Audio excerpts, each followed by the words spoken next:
guest, Congressman Doug Collins, Senator David Perdue, ICE Enforcement and Removal Operations, Atlanta Field Office Director Sean Gallagher, Chief Counsel in Atlanta for the Office of the Principal Legal Advisor, Alfie Owens, and Governor Brian Kemp.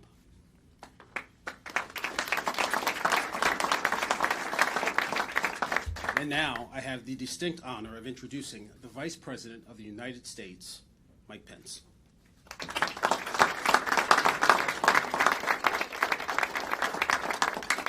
Well, thank you, Special Agent Anand. Thank you for making us so welcome here at Homeland Security Investigations. It is an honor to be with you all, to Governor Kemp, Senator Perdue, Congressman Collins, Director Gallagher.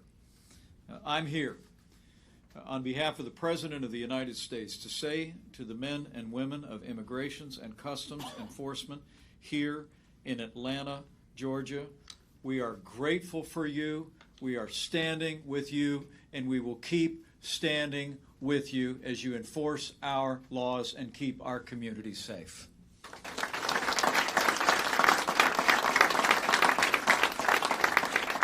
It's remarkable to think that this month marks 16 years since Immigrations and Customs Enforcement was created, and every single day since then. And men and women across this country, 20,000 American patriots as a part of this agency, have been enforcing our laws and making America safe. And I want to commend each and every one of you for being a part of that incredible tradition. And it's a remarkable contribution, worth dwelling on. In a time when Immigrations and Customs Enforcement has come under criticism by some politicians, not only here in Georgia, but across the country, where it's become fashionable to be critical of the men and women of ICE, it's important to remember what this agency accomplishes every day for the American people. In 2018 alone, ICE agents and officers made more than 34,000 criminal arrests of illegal immigrants in this country. Together, removing 3,635 gang members from our streets, over 900 criminals affiliated with MS-13. You seized nearly 10,000 pounds of opioids, 2,700 pounds of fentanyl, and rescued more than 300 victims of human trafficking, including 800 children who were victims of exploitation. That is a record of remarkable success, and the American people are grateful to the men and women of ICE.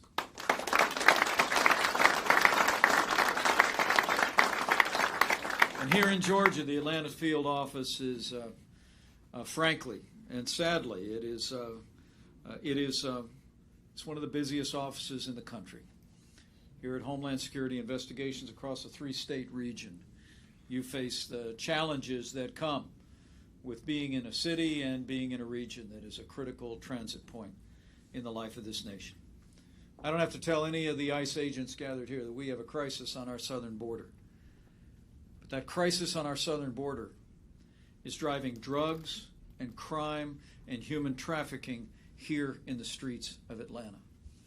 You face it and you confront it every day. And you face it oftentimes without regard to your personal safety. You enforce our laws and you make the streets of Atlanta, the streets of Georgia, safer. And you have our thanks.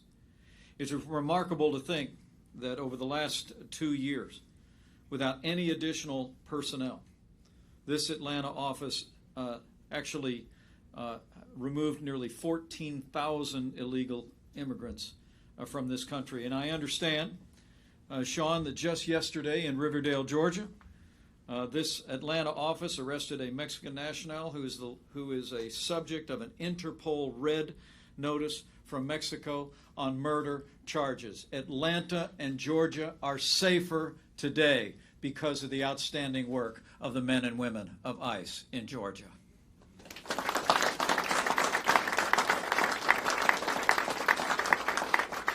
But not to be outdone, Atlanta's Office of Homeland Security Investigations has truly a remarkable record of success. 5th in every category across the country of arrests, indictments, convictions, and seizures. In the last year alone, and I just learned this from Nick, 2,000 criminal arrests last year, 7,000 pounds of narcotics, and in 2016, it was this office, in cooperation with all the men and women in this room and some extraordinary law enforcement work at the state and local level, Homeland Security investigation, indicted over 40 individuals, freed 50 young women exploited in what was the largest sex trafficking ring in ICE history. That is an extraordinary contribution to the safety and security of this state and of this nation. And you have our thanks. But it's not just statistics, it's the men and women of ICE, and I want you to know I've taken some time on my way down to reflect on some of the stories of each and every one of you. Scott Sutton. Is Scott here in the room? I hope he is. Scott's a deportation officer and the team leader of Atlanta's Special Response Team, works alongside the U.S. Attorney's Office to prosecute criminal illegal aliens, individuals who have violated federal criminal law. I'm told that earlier this month, Scott led the effort in concert, Governor, with Georgia state troopers to find and arrest an illegal alien who escaped from a detention facility on the previous night. Scott, Georgia is safer, America is safer because you are doing your job with such great effectiveness. Thank you very much. Great job. It's not just being out front in law enforcement. It's also demonstrating the extraordinary compassion that each one of you shows. Enforcing the law and understanding that this crisis on our southern border is harming vulnerable populations on both sides of the border. And I want to single out, in particular, an agent of Immigrations and Customs Enforcement who's with us here today. I just met her a moment ago, and I asked her how many languages she actually speaks. She told me that she actually, where is she now? Can you introduce her to me now? Aliyah El Sawi. Aliyah El Sawi, where are you, Aliyah? Let's give Aliyah a round of applause. She's doing an amazing job. And one of the elements of the crisis on our southern borders is for the first time ever, the majority of individuals crossing our border illegally are families and unaccompanied minors. They're being driven by human traffickers and drug cartels that are exploiting vulnerable populations and enticing them to take the long and dangerous journey north through our border. It's driving human trafficking all across this country, and Aliyah has done a remarkable job to reach out, to come alongside young people that have been exploited in this human trafficking that the drug cartels are driving. And you're doing it with compassion, you're doing it with care, you're doing it with the heart of the people of Georgia and the American people, and you have our thanks, Aliyah. Great job.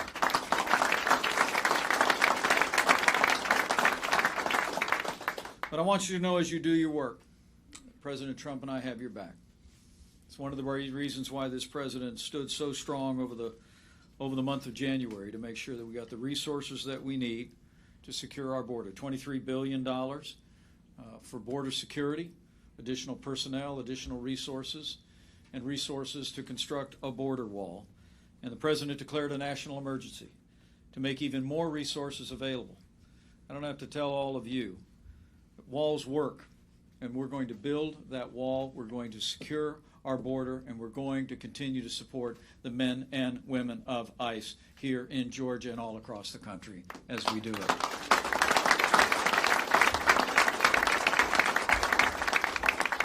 Now, I know you've got a hard job, and unfortunately with the debate in the public square today, sometimes it gets harder. I heard on my way down here that the mayor of Atlanta recently announced that the city government wouldn't cooperate with Immigrations and Customs Enforcement when it comes to detention of criminal illegal aliens in this city. And it is amazing to think the mayor actually said that she would, in her words, not be complicit in an immigration policy that intentionally inflicts misery.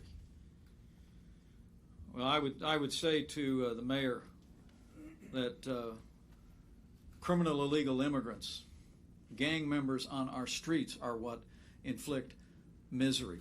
The flow of illegal drugs like cocaine and meth and fentanyl inflict misery and wreck our families and communities. Human trafficking inflicts misery. The immigration and customs enforcement, the men and women who enforce our laws, do not inflict misery. They bring safety and security to the people of Atlanta, and they deserve the respect of every elected official in this country.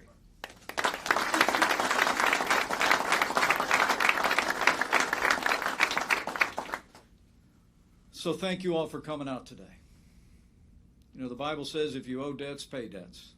If honor, then honor. If respect, then respect. And I just wanted to stop by today on behalf of President Donald Trump and our entire administration just to pay a debt of gratitude to each and every one of you. You're doing a hard job. And these days it can be a little bit harder because of the criticism that's coming in. But I got to tell you, the work this office is doing is truly inspiring. And I know the people of Atlanta, the people of Georgia, people all across this country are grateful every day. Whatever you might hear in the political debate now or in the days ahead, just be assured that the American people are with you. And we're with you. They understand, just like this president understands, that the work you do every day makes America safer, makes our communities safer, and ultimately contributes to the strength and the prosperity of our nation as we uphold the rule of law.